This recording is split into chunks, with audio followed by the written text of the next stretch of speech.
सभी को नमस्कार और जय माता जी की। गुर्जर विवाद पर चल रही इस सीरीज के 8वें भाग में आपका स्वागत है।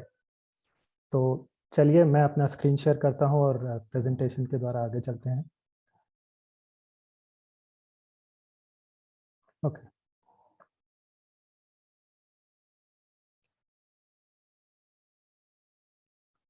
तो आगे चलने से पहले एक छोटा सा रिकैप करेंगे कि पिछले भाग में हमने गुर्जर शब्द स्थान से उसके निवासियों को लगने का साक्ष्य फिर से साझा किया था। उसके बाद पृथ्वीराज रासो और हम्मीर महाकाव्य का मिस यूज करके जो दावे किए गए थे उनका हमने खंडन किया और ये देखा कि कैसे पृथ्वीराज रासो में पृथ्वीराज की जाति गूजर नहीं राजपूत होने के संकेत मिलते हैं। तो आज का जो पहला क्लेम है उसके लिए एक बार फिर से हम हमारे फेवरेट विद्वान आचार्य जी श्री प्रेस कॉन्फ्रेंस वाले उन्हीं को सीधा सुनेंगे। चलिए। भरी हुई है। ये पृथ्वीराज विजय आप देख रहे हो। ये पृथ्वीराज के जो दरबार के कवि थे जयानक, उन्होंने लिखी थी। जब 1191 में पृथ्वीराज ने गौरी को पराजित किया तो उस समय पर यह पुस्तक लिखी गई 1191 में। तो इस पुस्तक में भी चालुक्यों को भी जगह जगह गुर्जर कहकर के संबोधित किया गया है और चौहानों को भी जगह जगह गुर्जर कहकर के इस पूरी पुस्तक में संबोधित किया गया है। चालुक्य भी गुर्जरेश्वर कहलाते थे और पृथ्वीराज के जो पिता हैं उनको इसमें समकालीन राइटर लिखता है उसी समय का, वो उनको लिखता है गुर्जर राज। सोमेश्वर को जो पृथ्वीराज के पिता हैं। ओके। तो दावा यह है कि 12वीं सदी पृथ्वीराज चौहान के समय लिखा गया ग्रंथ पृथ्वीराज विजय कहता है कि चौहान और सोलंकी दोनों गुर्जर थे। दूसरा दावा ये कि पृथ्वीराज विजय में यह भी लिखा है कि पृथ्वीराज के पिता सोमेश्वर चौहान गुर्जर थे, उन्हें गुर्जर राज कहा गया है। बड़ी अजीब बात है, मतलब प्रेस कॉन्फ्रेंस में पुस्तक भी लहराई गई थी सबके सामने, पर शायद पढ़ी किसी ने भी नहीं है। मैं यहाँ खुली चुनौती दे रहा हूँ, सोमेश्वर और पृथ्वीराज तो क्या, सांभर अजमेर के किसी भी चौहान शासक को पृथ्वीराज विजय में गुर्जर कहा गया है, ये कोई भी सिद्ध करके दिखाए। बताइए कौन सा श्लोक है। ऐसा कोई वर्णन पृथ्वीराज विजय में नहीं है, नहीं है, नहीं है। पृथ्वीराज विजय में अजमेर के चौहान राजाओं को केवल सपादलक्ष राज्य का राजा कहा गया है, गुर्जर देश का राजा या गुर्जर नहीं कहा गया। गुर्जर शब्द के जितने भी उल्लेख पृथ्वीराज विजय में हुए हैं, ये सभी गुर्जर देश के उस समय के शासकों के लिए हुए, यानी सोलंकियों के लिए हुए। And I cover all that evidence today. पर साथ में कुछ और क्लेम्स को भी कवर करते हुए चलेंगे, so I take you to them as well. Right. अब प्रतिहार, परमार, चौहान, सोलंकी, चंदेल, ये सभी वंश गुर्जरों से निकले हैं। ये दावा रिपीट किया गया बार बार और कहा गया कि चौहान गुर्जर थे। ये पृथ्वीराज विजय, पृथ्वीराज रासो और हम्मीर महाकाव्य से सिद्ध होता है। परमारों के गुर्जर होने के प्रमाण, द क्लेम इज कि उस समय की तिलक मंजरी में है। ठीक। अब इसमें से देखिए बहुत सी बातें तो पहले ही डिबंक हो चुकी हैं, मतलब जो हमने अब तक के सेशंस किए हैं, एपिसोड्स किए हैं, उन पर उनमें इस सब पर काफ़ी बात हो चुकी है, काफ़ी क्लाइंट्स पर। तो ये जितने भी वंशों के नाम लिए गए इस दावे में, इनमें से अधिकतर प्रतिहारों के सामंत वंश रहे थे, और ये सभी गुर्जर क्यों नहीं थे वंशोत्पत्ति में, इस पर हम पिछले एपिसोड्स में लाइक आई सेड कवर कर चुके हैं। तो अब हम क्या करेंगे कि कुछ कंक्लूसिव एविडेंस लेंगे एक एक वंश के लिए, और थोड़ा अलग तरीके से अब सिद्ध करेंगे कि प्रतिहार, परमार, चौहान, सोलंकी और चंदेल, ये सभी वंश क्यों गुर्जर जाति जनजाति के नहीं थे। तो इसके लिए मैं अभी इतिहास की गहराई में नहीं आऊंगा, पहले हम सीधे एक सरल सी लॉजिकल रीजनिंग से एक बात समझेंगे and then will proceed further. ठीक। तो कल्पना कीजिए कि आप और मैं दो पक्ष हैं। ठीक है। अब आपके यहाँ किसी ग्रंथ में या पत्र में मेरा उल्लेख हो रहा है, या मान लीजिए कि आपको मुझे वर्बली पुकारना है, यू वांट टू एड्रेस मी। ठीक है। तो आप जब मुझे संबोधित करेंगे, आइडेंटिफाई करेंगे, तो आपका आधार क्या होगा? The choice of words. क्या आप संबोधन में उन शब्दों का प्रयोग करेंगे जो आपकी और मेरी दोनों की पहचान में है, या फिर आप मुझे उन शब्दों से संबोधित करेंगे, एड्रेस करेंगे जो आपके और मेरे बीच का अंतर बताते हैं? ठीक है, सवाल आपकी समझ में आ गया? तो ये सवाल मैं चाहता हूं कि एक बार आप सभी लोग अपने आप से पूछें, थोड़ी देर सोचकर खुद को उत्तर दें। Okay, get some water. Okay, अगर आप मुझे मनुष्य या ओ भारतीय है ऐसा कुछ कह के बुलाएंगे, तो इन शब्दों से तो हम दोनों के बीच का जो अंतर है वो स्पष्ट नहीं होता, because those are our commonalities. And it's possible that if you call someone in this way in a public place, hundreds of people are going to turn around and look at you. Because the words like manushya, bharati, they would apply to all of them, right? यहाँ तक ठीक है। तो आपको क्या करना पड़ेगा, कोई ऐसा शब्द जिससे दोनों पक्षों में अंतर आए। जैसे कि मेरा नाम, मेरे नाम से बुला लीजिए। मेरा नाम ना तो आपके नाम से कॉमन होगा और ना ही उस समय पब्लिक में किसी के नाम से कॉमन होगा, मोस्ट लाइकली नॉट। तो ये समस्या हल हो जाएगी। ओके। तो जब भी कोई एक पक्ष दूसरे को एड्रेस करता है, the choice of words is like that only, right? It is differentiating, and this is absolute basics of logic and how this world works. Okay, it's common sense. तो ये हुआ हमारा बेसिक प्रिंसिपल। अब हम कुछ वास्तविक उदाहरण लेंगे इतिहास से और समझेंगे कि ये चीज कैसे अप्लाई होती है।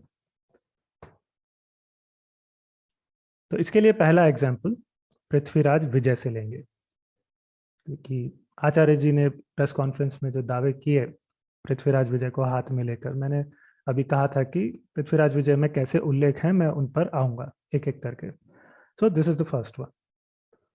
ग्रंथ के 10वें और 11वें अध्याय में toward the end of 10th and beginning of 11th chapter, तो उसमें एक घटनाक्रम आता है कि मोहम्मद गौरी, और in other words Shahabuddin Gauri, उसने भारत के अलग अलग स्थानों पर आक्रमण कर दिया था। अलग अलग in the sense he was having a campaign, and the route through which he went, he kept on destroying the places. तो उसी क्रम में जब उसके आक्रमण से नडोल नाम का एक दुर्ग, when that fort fell, तो वो समाचार पृथ्वीराज के राज दरबार में आता है। और समाचार कैसे आया कि मलेच्छों ने गुर्जरों के नडोल दुर्ग को ध्वस्त कर दिया। ठीक, you can see the versus on screen now. उसके कुछ समय बाद एक और समाचार पृथ्वीराज की राजसभा में आया कि गुर्जरों ने गौरी को बुरी तरह से हरा दिया है। ठीक, अब 100% का सवाल, ये गुर्जर कौन है जिनका दुर्ग चला गया और फिर उन्होंने गौरी को हराया? तो चलिए देखते हैं। ये गुर्जर एक थे नडोल पर राज कर रहे केल्हण देव चौहान। ओके, उनके छोटे भाई कीर्तिपाल चौहान। नडोल वैसे खुद एक अलग राज्य था, एक छोटा सा राज्य था, पृथ्वीराज का जो अजमेर वाला राज्य था उससे अलग। और नडोल का जो चौहान राज परिवार था, ये पृथ्वीराज के अजमेर बेस्ड जो फैमिली थी, चौहान परिवार, उससे अलग था। Okay, it was a different branch. इनके अलावा थे आबू के राजा धारावर्ष परमार। ओके। और फिर इन सबको अपने अधीन रखने वाली पाटन के सोलंकी राज्य की राजमाता नायकी देवी। ये सभी लोग थे। इनकी जो संयुक्त सेना है, जो कन्फेडरेशन था, मिलिट्री कन्फेडरेशन, उसको पृथ्वीराज विजय में गुर्जर कहा गया। ठीक। अब तीनों वंशों के इन्वॉल्वमेंट की एविडेंस हमें उस समय के कंटेम्प्रेरी सोर्सेज में भी मिल जाती है। So it's amply corroborated. अब ध्यान दीजिए, पृथ्वीराज विजय में जो गुर्जरों की जीत का वर्णन हो रहा है, वो सब सपादलक्ष राज्य के अंदर, जो राजधानी है अजमेर, वहां के चौहान वंश के यहाँ ये लिखा जा रहा है पृथ्वीराज विजय में। तो उन्हें हम एक बार गुर्जर मान लेते हैं। अजमेर के जो चौहान है, पृथ्वीराज विजय, ऑल ऑफ दोज, क्योंकि यही दावा है ना कि चौहान गुर्जर थे। और जिनका ये वर्णन हो रहा है, यानी नडौल और जालौर के जो चौहान थे, केलहणदेव, कीर्तिपाल, ये सब लोग, आबू के परमार और सोलंकी, इन सबको भी गुर्जर मान लेते हैं। राइट, ये दावा था। तो अब एक बार देखकर बताइए, जैसा हमने पीछे एक एग्जाम्पल से, अपने प्रिंसिपल से देखा था, क्या यहाँ दोनों पक्षों में, जो जहाँ देखा जा रहा है, ऑब्जर्व किया जा रहा है, रिकॉर्ड किया जा रहा है, और जिनकी बात की जा रही है, दोनों पक्षों में गुर्जर संबोधन से, इस शब्द से क्या अंतर स्पष्ट हो रहा है? The observing and the fighting party. Nadol के जो चौहान है और अजमेर के जो चौहान है, दोनों के अलग राज्य हैं, मैंने बताया, पर दोनों ही चौहान है। अगर हम ये मान ले कि चौहान जाति जनजाति से गुर्जर थे, तो फिर गुर्जर शब्द दोनों पर लागू हो जाता है। और उसकी दोनों पक्षों में अंतर करने की क्षमता चली जाती है गुर्जर शब्द की, पर प्रयोग तो हुआ है गुर्जर शब्द का। तो यहाँ गुर्जर शब्द का प्रयोग तभी संभव है जब ये शब्द दोनों पक्षों में, नडौल के और अजमेर के, उनमें अंतर दिखाता हो, और वो अंतर करता है स्थान सूचक होकर। Late me show you. अब ये मैप देखिए, अगर आप गुर्जर शब्द के भौगोलिक प्रयोग को याद करें तो मेनली गुजरात और दक्षिणी राजस्थान के ये इसके कोर एरियाज थे। तो नडौल, माउंट आबू और पाटन का सोलंकी राज्य। I've just circled their main cities in blue here. These are not exact boundaries of any kingdoms. Just to give you a rough estimate. तो ये सभी जो थे, ये गुर्जर भौगोलिक क्षेत्र में ही आते हैं। ठीक है, इसे तो कोई झुठला नहीं सकता। Everybody accepts that. जो लोग उल्टी गंगा बहा के इस एरिया का नाम गुर्जर देश किसी गुर्जर जाति से आया मानते हैं, वो भी इन क्षेत्रों के गुर्जर देश में इंक्लूड होने को नकारते नहीं हैं। ठीक है, ये तो सभी मानते हैं। बट सेंट्रल राजस्थान से अजमेर के चौहानों का जो राज्य है, ये गुर्जर भूमि से अलग था। प्रतिहार साम्राज्य मिटने के बाद से ही अलग था। और अजमेर को मैंने यहाँ पर रेड कलर से मार्क किया है। ठीक है, सो आप देख सकते हैं। अब अजमेर के जो चौहान नरेश थे, इन्हें इसी वजह से किसी भी तत्कालीन या निकटकालीन, एनी कंटेम्प्रेरी और नियर कंटेम्प्रेरी सोर्स, ग्रंथ, शिलालेख, कहीं पर भी गुर्जर उपाधियां नहीं दी गई अजमेर के चौहानों को। और अजमेर वाले से अलग जो दक्षिणी राजस्थान का नडौल राज्य था, क्योंकि वो गुर्जर भौगोलिक क्षेत्र का भाग था, इसलिए नडौल के चौहानों को गुर्जर कहा गया, पर अजमेर के चौहानों को गुर्जर नहीं कहा गया। तो भूगोल से दोनों पक्षों में अंतर तुरंत स्पष्ट हो गया कि एक गुर्जर क्षेत्र का चौहान वंश है, दूसरा अजमेर से राज करता चौहान वंश है, जिसमें पृथ्वीराज भी आते हैं। और अजमेर वाला जो राज्य था, इसका मूल भौगोलिक क्षेत्र सेंट्रल राजस्थान, इसे सपादलक्ष कहा जाता था, गुर्जर नहीं। तो ये हम, जहाँ तक मुझे याद है, पहले भी एक बार देख चुके हैं, बट एनीवे। तो सपादलक्ष में, सपाद का अर्थ होता है सवा, संस्कृत का शब्द है। लक्ष्य हुआ लाख, तो सपादलक्ष हुआ 1.25 लाख गांव का क्षेत्र। तो 1.25 लाख गांव का अगर कोई राज्य है, उसे सपादलक्ष कहा है। और ये जो शब्द था भाषा के थोड़े बहुत परिवर्तन के साथ ये सपादलक्ष नाम आगे भी सदियों तक काम में आता रहा। 17th सेंचुरी में जब मुर्नोत नैन्सी की ख्यात लिखी गई तो वहां तक इसे सवालख कहा गया। ठीक है, a bit of change in the language but same area has been identified again as Sapadalaksha और सवालख। तो अब इसीलिए अजमेर वाली शाखा के राजाओं को भौगोलिक उपाधि गुर्जर नहीं बल्कि सपादलक्षेश्वर की मिलती है, कि वो सपादलक्ष क्षेत्र के राजा हैं, गुर्जर क्षेत्र के नहीं। जैसे नडौल वाले गुर्जर क्षेत्र के हैं वैसे वो सपादलक्ष क्षेत्र के। सबसे मजे की बात, नडौल के चौहान वैसे तो एक अलग राज्य थे, ठीक है, पर जो उनकी चौहान शाखा है वो निकली कहाँ से?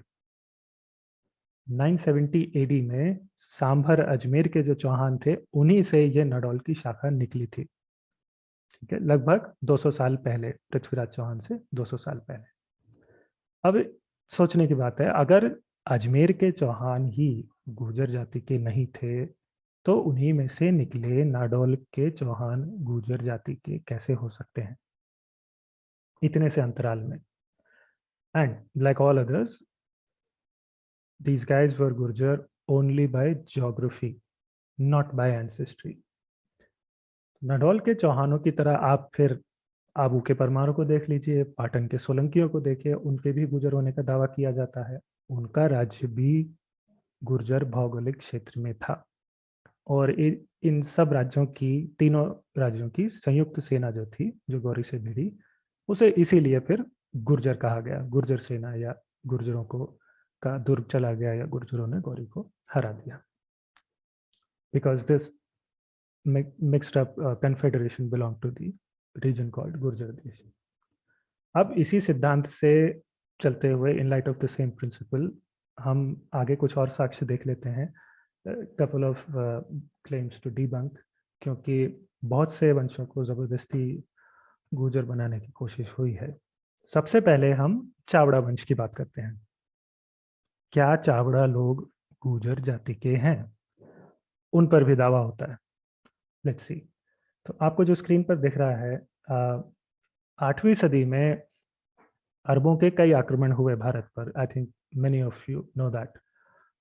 the decades of 720s and 730s AD, उस समय बहुत ज़्यादा आक्रमण हुए थे। तो इसी समय लाट देश, which is eastern and southern Gujarat, और नर्मदा से नीचे महाराष्ट्र का एक भाग, इस पूरे एरिया पर चालुक्यों का शासन था, या तो सीधे या सामंतों के द्वारा। तो लाट में ही भरूच से नीचे एक एरिया आता है नवसरी। तो नवसरी के लोकल एक चालुक्य रूलर थे जिनका नाम था पुलकेशन, अवनी जनाश्रय उनकी उपाधि थी। पुलकेशन के नेतृत्व में जब एक भारतीय सेना ने अरबों को हराया conclusively, they were defeated thoroughly, उसके कुछ समय बाद 739 एडी में नवसरी में एक शिलालेख आता है। तो उस शिलालेख में अरबों को हराने के ऊपर पूरा डिटेल डिस्क्रिप्शन है। पर उसके अलावा एक और चीज़ बताई गई है कि अरबों के नवसरी पहुंचने से पहले उन्होंने, क्योंकि नवसरी में तो हरा दिया गया उनको, तो नवसरी पहुंचने से पहले कौन कौन से क्षेत्र नष्ट किए या किस किस को जीता, उनके नाम आते हैं कि हमसे हारने से पहले ये लोग सो एंड सो इतने लोगों को डिस्ट्रॉय या डिफीट कर चुके थे। So that list goes as, if you notice, Saindhav, ये सिंध के लोगों को बोला है। कच्छेल, कच्छ एरिया के लोगों को बोला है। आपको याद हो तो हम जो प्राचीन काल के पाणिनि और मिडिवल टाइम के आचार्य हेमचंद्र के ग्रंथों में जगह जगह हमने देखा कई एग्जाम्पल्स से कि कैसे देशों से लोगों को जाना जाता था, और वहां भी यही इसी तरह के नाम आए थे, सैंधव, कच्छेल जैसे उदाहरण आए थे। So you can revisit the previous episodes and take a look again if you'd like. Moving on with the list, बाकी के नाम है सौराष्ट्र, चावोटक, मौर्य, गुर्जर। अब मैंने ये उदाहरण क्यों लिया? दो शब्दों पर ध्यान दीजिए जो अलग अलग इस सूची में आए हैं। in the list. चावोटक और गुर्जर. The question was, क्या चावड़ा लोग गुर्जर हैं? चावड़ा अगर गुर्जर होते तो उन्हें गुर्जर शब्द से अलग चावोटक शब्द से यहाँ आइडेंटिफाई नहीं किया जाता. और इस समय जो प्रतिहारों का उभार हुआ, उस कारण से गुर्जर देश में कहीं भी चावड़ों का शासन नहीं बचा था. They slowly and gradually they were pushed out by Pratihars. Basically, if you see, roughly a decade before this, the last of their rulers were pushed out of Gurjar Desh. We'll come to that soon. So later on, the Chavdas they made a comeback into Gurjar Desh in form of Vanaraj Chavda, who had set up in Patan. ठीक है. So Chavdas done. अब प्रतिहारों की बात करते हैं. Again, we'll use the same principle जो हमने शुरू में एक अपना प्रिंसिपल लेके हम चले थे. 795 AD गल्लक शिलालेख. अब इसकी जो ओरिजिनल लोकेशन है उसका एक रफ एस्टिमेट मिलता है सिर्फ समवेयर फ्रॉम सदर्न पंजाब और हरियाणा. ये उसकी ओरिजिनल लोकेशन थी शिलालेख की. तो 795 AD में वत्सराज प्रतिहारों के राजा थे. इनके गल्लक नाम के एक सामंत थे और गल्लक ने माँ चंडी के एक मंदिर का निर्माण करवाया. तो उसी की सूचना देता ही शिलालेख है. तो इस शिलालेख में जो भौगोलिक क्षेत्रों से पहचान करते हुए बताया गया है कि उस समय के जो प्रतिहार शासक थे वत्सराज, उन्होंने कौन कौन से भारतीय राज्यों या राजाओं पर जीत प्राप्त की. तो आपको शब्द दिख रहे होंगे कर्नाट, लाटे है यानी कर्नाट और लाट क्षेत्र के राजा. ये राष्ट्रकूट वंश के राजा ध्रुव की बात हो रही है. बट इफ यू नोटिस, यहाँ राष्ट्रकूट वंश का नाम न लेकर उनके क्षेत्र का नाम लिया गया है, कर्नाट. फिर शब्द आते हैं गौड़ाधिपस्य गौड़नाथम, यानी गौड़ क्षेत्र का राजा. अब ये गौड़ राजा कौन है? ये है पाल वंश के धर्मपाल, जिनके वंश का नाम पाल है और कुछ स्थानों पर भटादी वंश भी आता है. बट उनको भी यहाँ वंश या जाति के नाम से नहीं, उनके राज्य भौगोलिक क्षेत्र यानी गौड़ देश से पहचाना गया है. फिर इसके अलावा दक्षिण पथ है और कश्मीर के जो करकोट वंशी राजा जयापीड़ हैं, उन पर वत्सराज की जीत बताई गई है. ठीक है. अब इसके नीचे की ओर एक और श्लोक है. वहां प्रतिहार राजवंश के पूर्वजों के बारे में शिलालेख बात करता है. एंड इट सेज कि प्रतिहार नागभट्ट प्रथम, the ancestor of current king Vatsaraj. So Pratihar Nagabhata the first, उन्होंने दुर्जय गुर्जरों पर विजय प्राप्त की. दुर्जय means one who is tough to conquer, meaning Nagabhata Pratihar defeated the Gurjars. And naturally इसके बाद ही नागभट्ट प्रतिहार गुर्जर देश के उस दक्षिणी भाग पर वो स्थापित हो पाए थे, जहां से फिर उन्होंने एक्सपेंड किया कन्नौज की तरफ. तो ये हुआ है 8वीं सदी के शुरू में, 720 से 730 AD के बीच में, based on the genealogy and sequence of events. ठीक है. So coming back to our principle, अगर नागभट्ट प्रतिहार स्वयं जाति से गुर्जर थे, तो फिर जब किसी दूसरे पक्ष को हरा रहे हैं और वो हारने वाले लोग भी जाति से गुर्जर हैं, तो प्रतिहारों ने उन्हें केवल गुर्जर कहकर क्यों आइडेंटिफाई किया? अब इस संबोधन से दोनों पक्षों में कोई अंतर नहीं मिलता. और शिलालेखों में क्या होता है, जहाँ पर बहुत सीमित शब्दों में महत्वपूर्ण बातें कहनी होती है, वहां ऐसी गलतियां नहीं की जाती. और ये गलती है भी नहीं. जैसे ही हम गुर्जर शब्द का सही अर्थ लगाते हैं, यानी कि ज्योग्राफिक कॉनोटेशन, तो अर्थ स्पष्ट हो जाता है. There is no problem at all. कैसे? वो ऐसे कि नागभट्ट प्रतिहार के समय शुरू में उनका शासन गुर्जर भौगोलिक क्षेत्र पर नहीं था. बिकॉज गुर्जर भौगोलिक क्षेत्र पर तब उससे पहले के समय उत्तर में मंडौर के प्रतिहार थे और दक्षिण में भीनमाल या उसके आसपास कहीं किसी स्थान से चावड़ा राज कर रहे थे. तो नागभट्ट ने जिन दुर्जय गुर्जरों को गुर्जर देश से बाहर निकाला और फिर दक्षिणी राजस्थान में उनके होने की सूचना मिलती है, तो वो दुर्जय गुर्जर चावड़ा थे। फिर इसके कुछ समय बाद जब अरबों के हमले आ जाते हैं इस बात के 10-15 सालों में, और उसके बाद वो नवसरी शिलालेख आया जिसे हमने अभी देखा था, तो वहां चावड़ों को गुर्जर देश से अलग गिना गया, because now they've been kicked out of Gurjar Desh. अच्छा, नागभट्ट जो थे, ना तो वो चावड़ा थे, ना ही वो प्रतिहारों की मंडोर शाखा के थे। ठीक है, उनका नाम आप मंडोर के प्रतिहारों की जो वंशावली देखते हैं उसमें नहीं आता है। सो Nagabhata was originally not in Gurjar Desh. He came in from elsewhere and conquered Gurjar Desh from Chavdas. Chavdas, who were the incumbent power in Gurjar Desh at that time. So Chavdas were obviously known as Gurjars at that time. और एक पिछले episode में मैंने I think ये जो पूरा transition था, transitive phase between चावड़ाज and प्रतिहार्स की, कैसे कौन एक दूसरे पे हावी हुआ, इसको हमने कवर किया है। अच्छा, अब इस एविडेंस पर, गल्लक इंस्क्रिप्शन की एविडेंस पर बचाव के लिए क्या कहा जाता है? यह कहा जाता है कि अमेरिकी लोग ब्रिटिश लोगों के वंशज हैं, पर दोनों पक्ष आपस में लड़े, और इसलिए ये नहीं कह सकते कि अमेरिकी और ब्रिटिश लोग अलग अलग मूल के हैं। सिली आर्ग्यूमेंट।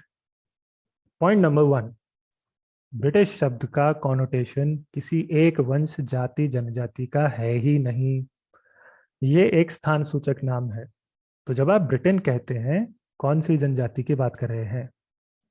वहां 6-7 जनजातियां थी, जूट्स, सैक्सन्स, फ्रिसियंस और आंग्ल आंग्ल जनजाति, जिसके नाम से वो देश इंग्लैंड कहलाया। राइट, इंग्लैंड भी कहलाया। तो आंग्ल जनजाति वो 6-7 जनजातियों में से एक जनजाति थी। नंबर 2, ये आपसे किसने कह दिया कि अमेरिकी लोगों की उत्पत्ति केवल ब्रिटेन या वहां की किसी एक जाति जनजाति से है?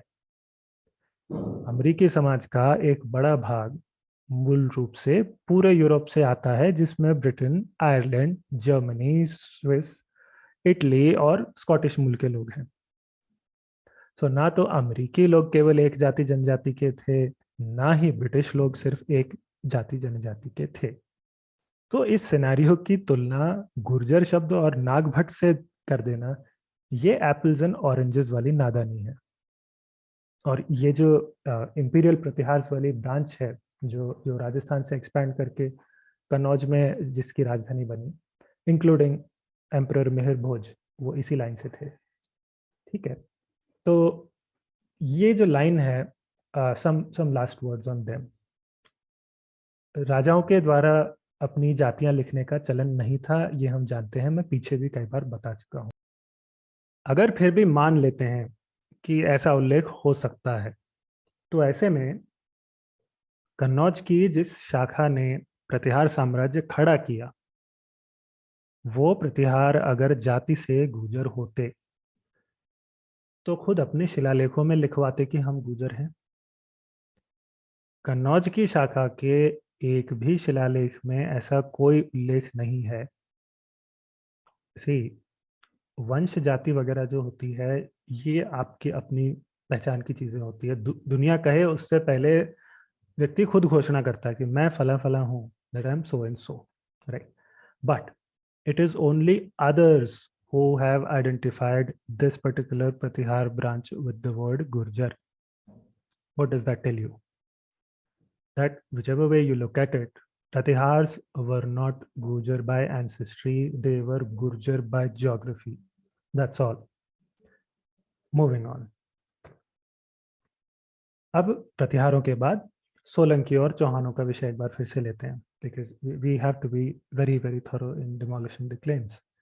तो आचार्य जी ने जब पृथ्वीराज विजय को लहराते हुए कहा था कि इसमें पृथ्वीराज के पिता सोमेश्वर को गुर्जर राज लिखा है, and I had said before that no Chauhan king of Ajmer has been called Gurjar anywhere.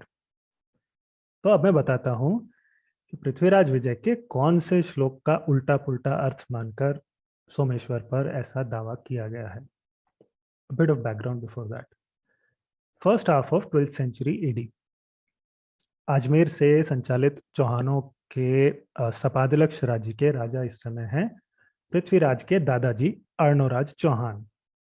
अब यहाँ पृथ्वीराज विजय से कुछ श्लोक दिए गए हैं टुवर्ड द लेफ्ट। इन श्लोकों में राजा अर्णोराज चौहान की दोनों पत्नियों की चर्चा हो रही है, बोथ द क्वींस। और जयानक जी ग्रंथ के कवि लेखक वो बताते हैं कि अर्णोराज की दोनों पत्नियां कौन कौन से भौगोलिक क्षेत्रों से, फ्रॉम विच एरियाज, कौन से एरिया से थी। तो एक पत्नी को वो मरुभूमि से आई बताते हैं, ठीक है, that's in the first line. और दूसरी पत्नी गुर्जर भूमि से। तो यहाँ गुर्जर जो है एक जोग्राफिकल एरिया को कहा है, ठीक वैसे ही जैसे दूसरे एरिया को मरुभूमि कहा है। Now we all know Maru means desert, right, रेगिस्तान को बोलते हैं। तो मरुदेश मतलब बेसिकली पश्चिमी राजस्थान का जो थार रेगिस्तान वाला, थार डेजर्ट वाला रीजन है, रफली उस एरिया की बात हुई है। सो दी क्वीन फ्रॉम देयर, उनका नाम पृथ्वीराज विजय में दूसरी जगह पे बताया गया है, सुधवा। और सुधवा was the mother of Vigraharaja Chauhan the fourth. That he was another great king. Anyway, और जहाँ तक गुर्जर देश से आई पत्नी का प्रश्न है, ये थी पाटन के सोलंकी राज्य की राजकुमारी कांचन देवी, ठीक है। She was the daughter of जय सिंह सिद्धराज सोलंकी, जो उस समय पाटन के सोलंकी राज्य के राजा थे। इन अदर वर्ड्स, गुर्जर देश के राजा थे। तो जय सिंह को पृथ्वीराज विजय में, जैन ग्रंथों में और कई शिलालेखों में भी गुर्जर राज कहा गया है, ठीक है। So let me flip to that. अब ये जो राइट साइड में आपको दिख रहा है, this one tells us further on the wedding and Someshwar's birth from that wedding, the wedding of Arnaraj and Kanchan Devi, the Solanki princess. So it says, गुर्जरेंद्र जय सिंह सोलंकी ने अपनी पुत्री कांचन देवी का विवाह अजमेर के राजा अर्णोराज चौहान से किया और इस विवाह से सोमेश्वर चौहान का जन्म हुआ, ठीक है। तो ये, अच्छा, ये विवाह जैन ग्रंथों में भी वर्णित है, तो इट्स प्रॉपर्ली कोरॉबरेटेड, ओके। अब आगे ग्रंथ क्या कहता है, toward the bottom on your right. सो ये बताता है कि जब सोमेश्वर का जन्म हुआ था, तो typically what happens is that the royal astrologers, they are called up and वो फिर कुछ भविष्यवाणियां वगैरह करते थे। तो उन्होंने कहा ज्योतिषियों ने सोमेश्वर के जन्म पे कि सोमेश्वर के पुत्र के रूप में, द सन ऑफ सोमेश्वर, किसी अधूरे काम को पूरा करने के लिए फिर से श्री राम का अवतार आएगा। That's what the astrologers told, ये according to this verses, Someshwar के पुत्र के रूप में, ठीक है। अब ये सब पता चलने के बाद, जब सोमेश्वर छोटे बच्चे, ही वॉज एन इन्फेंट, उसी समय उनके नाना यानी गुर्जर राज जय सिंह सोलंकी, वो सोमेश्वर को यानी अपने दोहिते को, अपने नाती को अपने साथ पाटन लेकर आ गए, probably to protect him or something like that. By the way, जय सिंह सोलंकी की अपनी कोई संतान नहीं थी, संतान से मेरा मतलब पुत्र नहीं था, बेटी तो थी कांचन देवी, उनका अपना कोई बेटा नहीं था। तो this could be actually the more realistic reason कि वो why he brought Someshwar, but anyways moving on. अब कुछ समय बाद गुर्जर देश का राज सिंहासन जय सिंह सोलंकी से कुमारपाल सोलंकी को गया। आई am coming forward in the narrative, जैसा जैसा वर्सेस में फ्लो आ रहा है उस हिसाब से। तो उस समय का वर्णन फिर पृथ्वीराज विजय में आता है कि ये गुर्जर देश का राज सिंहासन जय सिंह से कुमारपाल को गया, तब की बात है। तो यहाँ स्क्रीन पर जो पृथ्वीराज विजय का जो मूल श्लोक है वो, और उसके नीचे एक जो कमेंट्री चलती है, ये 15th सेंचुरी में एक कमेंट्री लिखी गई थी इस ग्रंथ के ऊपर, उसकी लाइन्स है, ठीक है। So above you have the original lines of the text and down below you have the commentary lines. Okay, so notice the word Gurjar Raj in the first line, ठीक है। यही वो श्लोक है जिसे लेकर आचार्य जी ने ये गलत दावा किया कि सोमेश्वर को गुर्जर राज कहा है, जबकि ऐसा कुछ नहीं है। Let's read the versus. So the original is, अथ गुर्जर राजम ऊर्जितानां मुकुटालंकरणं कुमारपालः अधिगत्यम सुतासुतम तदीयम परिरक्षन् भवत यथार्थ नामा। ठीक। And the commentary below is, तेजस्विनाम चूड़ारत्नम गुर्जरेन्द्रम तदीयम दौहित्रम प्राप्य रक्षन् कुमारपालस् सत्यार्थ नामा भूत। कुमारो प्राप्त राज्यो राजपुत्र सोमेश्वरस्तस्य पालनान्नाम सार्थकम कुमारपालस्तदीयो भ्रातृपुत्रः। अब इनका अर्थ,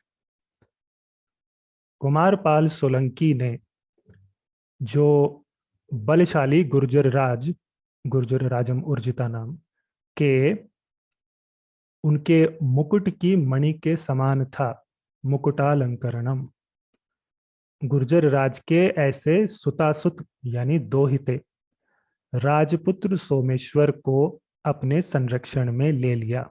किसने? कुमारपाल सोलंकी ने। और उसका अच्छे से पालन पोषण करने लगा। ठीक है। और बच्चे का यानी सोमेश्वर का अच्छे से पालन पोषण करने के कारण कुमारपाल ने अपने नाम को सार्थक किया। एक कुमार का पालन किया, तो कवि कह रहे हैं कि उसने अपने नाम को सार्थक किया। So he truly lived up to his name, पालनान नाम सार्थकम। और वो कुमारपाल गुर्जर राज का भतीजा था, भ्रातृपुत्र। दैट्स ऑल्सो हिस्टोरिकल फैक्ट, वो आपको जैन टेक्स्ट में भी मिल जाएगा। End of translation. अब ध्यान दीजिए घटनाक्रम कब का है? जय सिंह सिद्धराज के रिटायरमेंट टाइम का। पावर ट्रांजिशन हो रहा है ना, जय सिंह से कुमारपाल को राज मिल रहा है, मीनिंग 1142 ईस्वी की बात हो रही है। अब इस समय सोमेश्वर एक छोटे बच्चे थे, 4-5 साल के। ठीक है। गुर्जर देश के राजा, इन अदर वर्ड्स गुर्जर राज, पहले जय सिंह सिद्धराज सोलंकी थे और उनके बाद बने राजा कुमारपाल सोलंकी। ठीक है। तो इस श्लोक में कहीं ये नहीं लिखा कि सोमेश्वर चौहान गुर्जर राज है। सोमेश्वर को यहाँ राजपुत्र कहा गया है। एंड एक्चुअली मतलब मेरे हिसाब से you don't even need to translate the verses. I mean you can always approach any Sanskrit scholar and get them to translate the verses. By all means, please do that.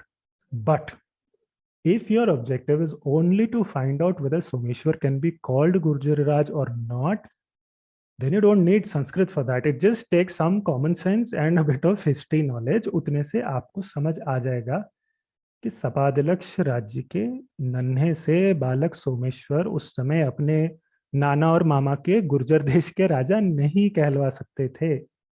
वो उपाधियां उनके नाना और मामा के लिए थी, जो अपने राज्य गुर्जर देश में उस बालक सोमेश्वर को पाल पोस रहे थे।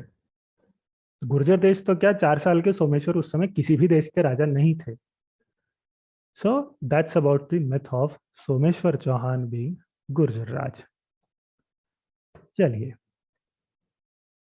Now coming back to Solankis. 13वीं सदी में सोलंकियों से वाघेलों को पावर ट्रांजिशन हो रहा था। उस समय राजकवि सोमेश्वर थे। This is not Someshwar Chauhan but a poet Someshwar of 13th century. उन्होंने कीर्ति कौमुदी नाम का एक काव्य लिखा। तो उसमें सोलंकियों का विस्तृत इतिहास लिखा है, प्रॉपर थॉरो जीनियोलॉजी सब कुछ। तो पूरा ग्रंथ गुर्जर देश जैसे शब्दों से भरा पड़ा है इसमें। और सुरथोत्सव में 13वीं सदी के जो बाकी ग्रंथ हैं, हम्मीर मदमर्दनम, इसमें बहुत सी जगह है, but anyways I will not go there. तो कहीं भी इस ग्रंथ में ये वर्णन नहीं आया कि सोलंकी उत्पत्ति से गुर्जर थे या उनके बाद वहां राज करने वाले वाघेल वंश के लोग गुर्जर थे। ऐसा एक भी उल्लेख नहीं मिलता। तो मैं एक छोटा सा उदाहरण ले रहा हूँ यहाँ पर। कीर्ति कौमुदी का जो फर्स्ट चैप्टर है, उसमें उत्तर भारत के अलग अलग स्थानों का भूगोल का वर्णन होता है पूरा। ठीक है।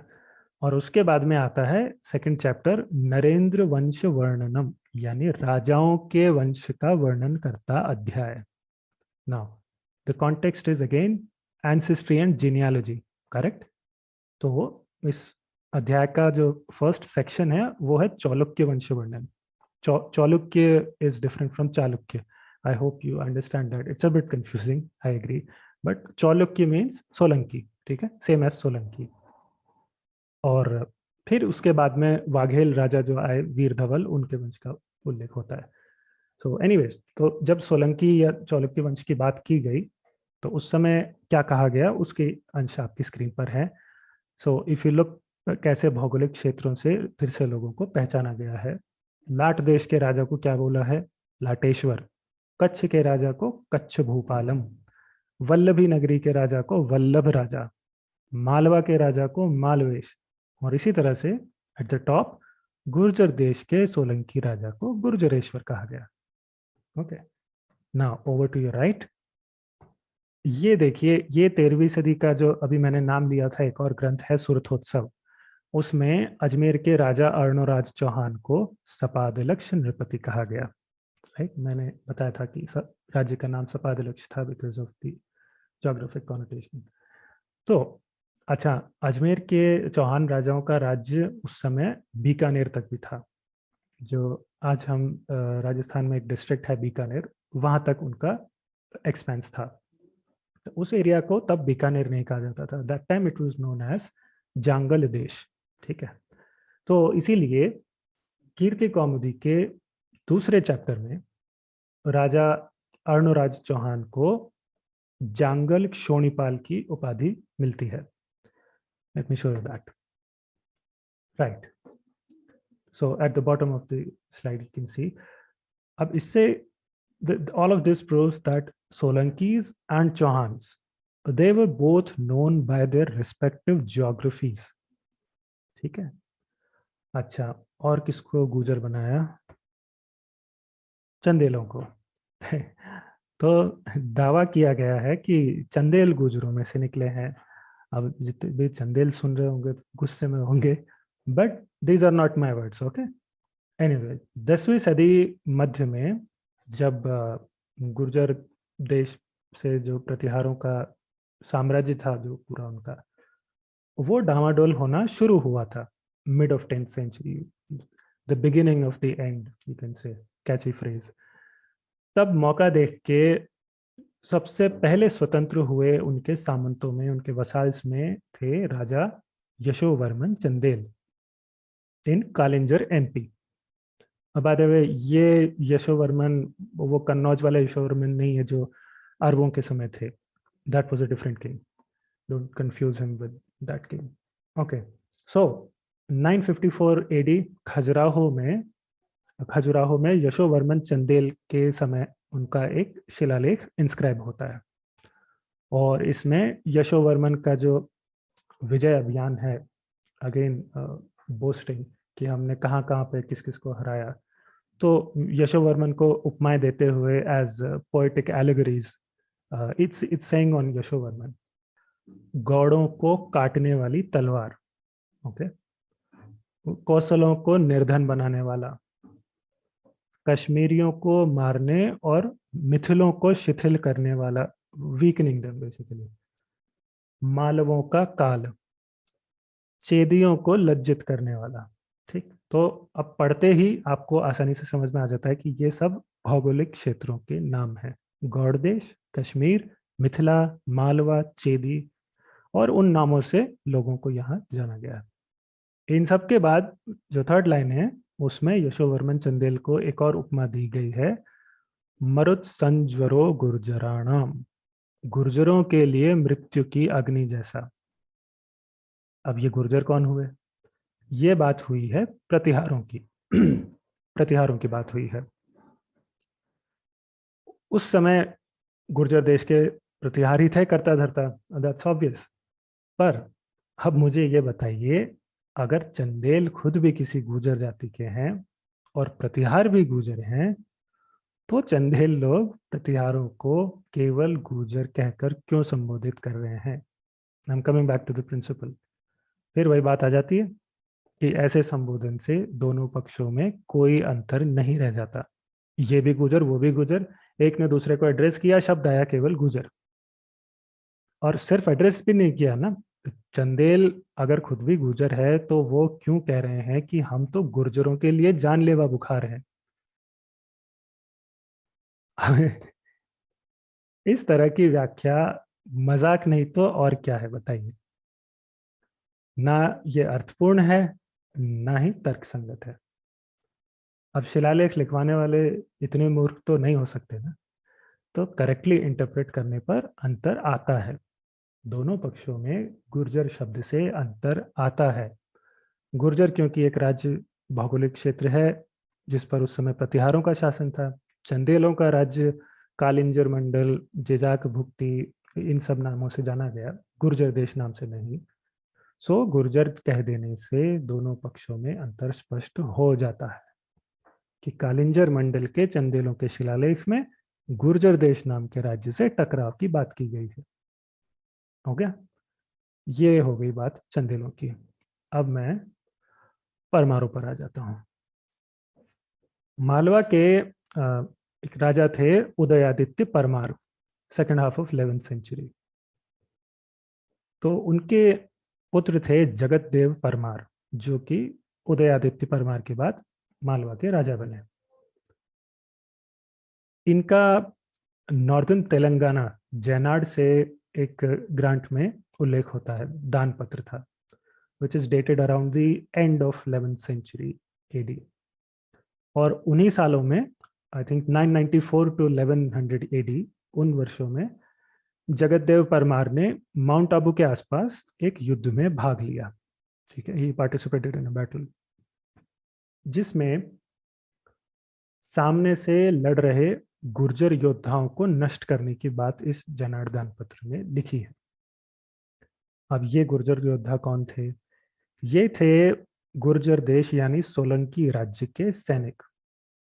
और उस समय जो इनके राजा थे कर्ण सोलंकी, उन्हें भी ये दान पत्र आगे आइडेंटिफाई करता है कि राजा कर्ण को हरा दिया गया। I have underline that part.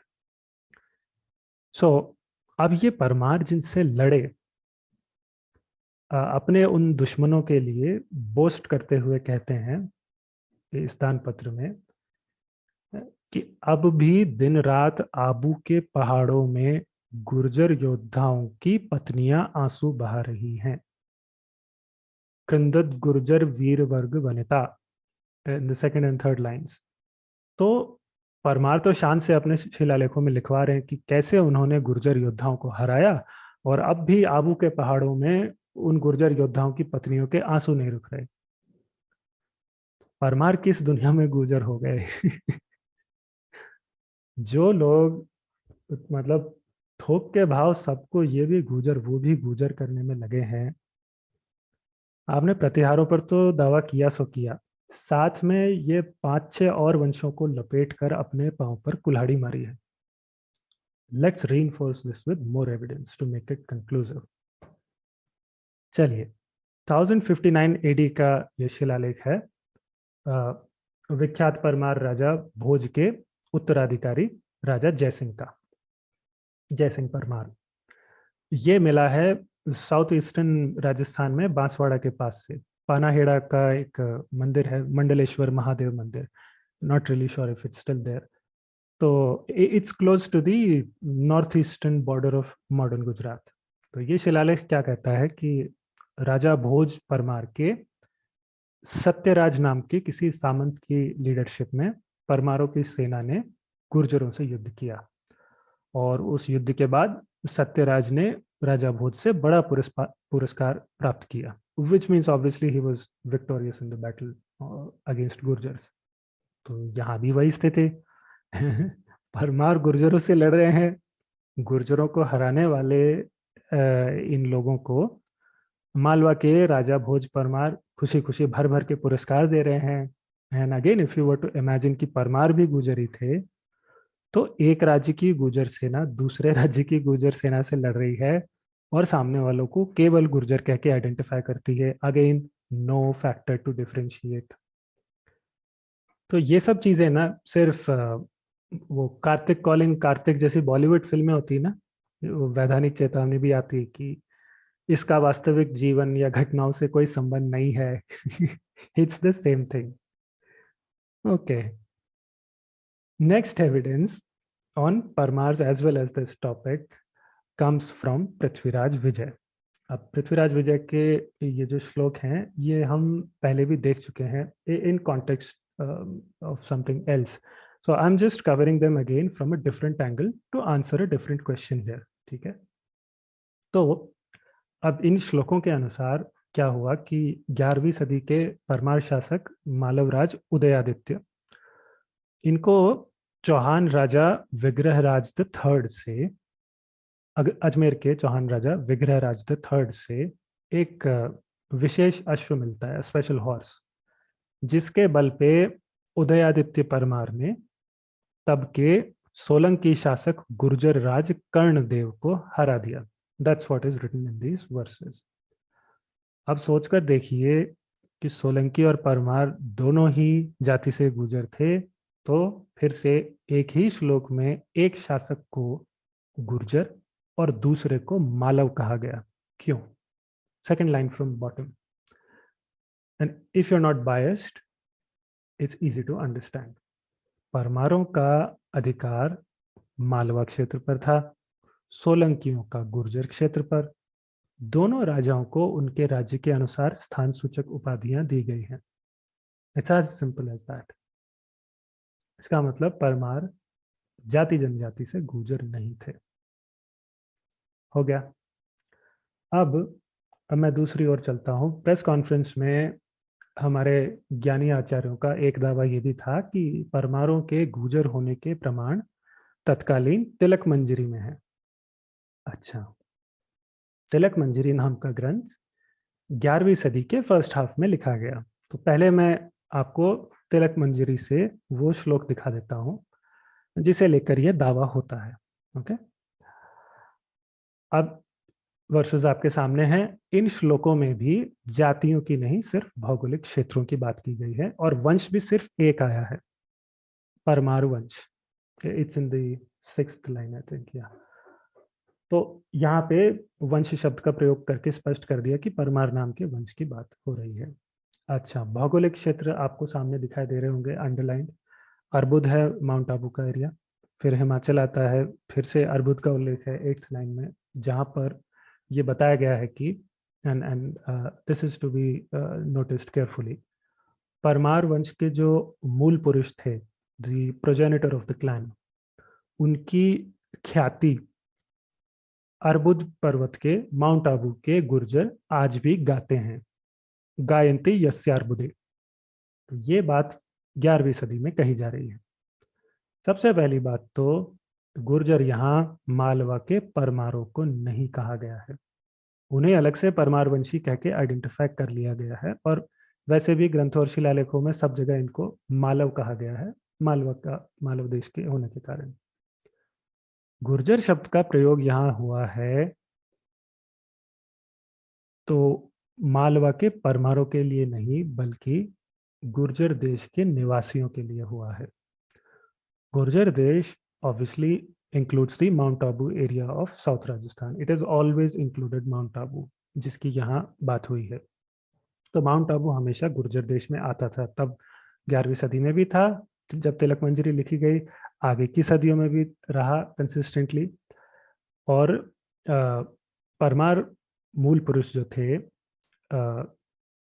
उनकी ख्याति के गीत माउंट आबू क्षेत्र के लोग गाते हैं, इसलिए उन लोगों को गुर्जर कहा गया, because of the country they were living in. सीधा साधा ज्योग्राफिक आइडेंटिफिकेशन था, जिसका उलट पुलट करके पता नहीं मन मर्जी क्या क्या कंक्लूजन निकाल के लोग कुछ भी बोले जा रहे हैं.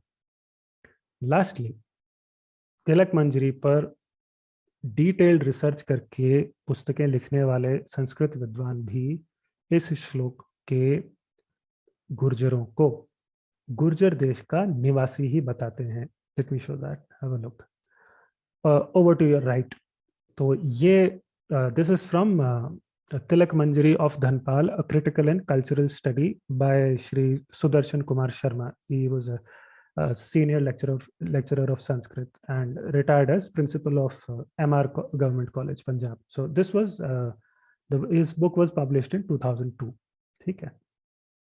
So यहाँ आप देख सकते हैं ही हैज आइडेंटिफाइड कौशल, कलिंग, अंग, बंग, पांचाल, मगध, सौराष्ट्र, गुर्जर, लाट, इस तरह से उन्होंने एरियाज बताए कि तिलक मंजरी में कौन कौन से रीजन्स मेंशन्ड है। सो तिलक मंजरी हमने देख ली, पुष्टि कर ली कि यहाँ गुर्जर शब्द किस संदर्भ में किसके लिए उपयोग हुआ है। अब मैं आपको तिलक मंजरी से भी पहले परमारों पर लिखे गए एक और प्रामाणिक ग्रंथ की तरफ लेके जाऊंगा, so that the matter is sealed.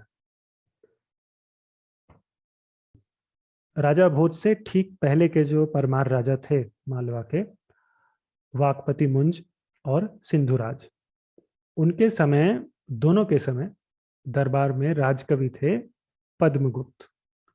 और पद्मगुप्त जी ने लगभग 980 एडी से 1010 एडी के बीच में किसी समय एक ग्रंथ लिखा, नवसाहसांक चरित। ठीक है, नवसाहसांक चरित। तो ग्रंथ के अंदर जब वो परमार वंश की उत्पत्ति पे लिख रहे थे, तो पद्मगुप्त जी वशिष्ठ ऋषि के आश्रम में हुए एक इंसिडेंट से शुरू करते हैं।